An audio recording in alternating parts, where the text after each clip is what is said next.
In the circuit below, C1 is 20 microfarad, C2 is 40 microfarad, and C3 is 50 microfarad.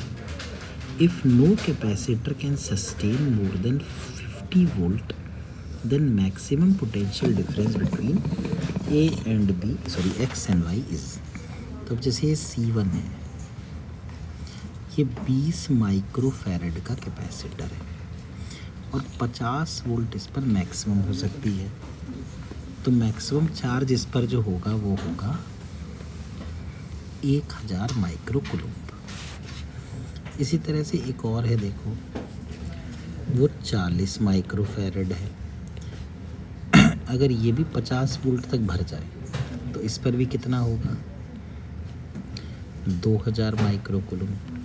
और ऐसे ही तीसरा है जो 50 माइक्रोफैरड का है, ये भी अगर 50 वोल्ट तक भर जाए तो इसके अक्रॉस मैक्सिमम चार्ज हो सकता है 2500 माइक्रो कूलम्ब। अब अगर आप इन तीनों को सीरीज में जोड़ दें तो ऐसे केस में क्या होगा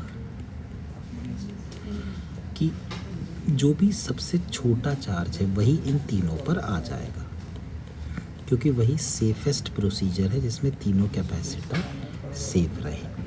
मतलब इस पर भी 1000 माइक्रो कूलम्ब आएगा, इस पर भी 1000 माइक्रो कूलम्ब आएगा और इस पर भी 1000 माइक्रो कूलम्ब आएगा। तो आप सोचिए, पहले के क्रॉस V1 होगा Q/C1 यानी 1000/20 यानी कि 50 वोल्ट।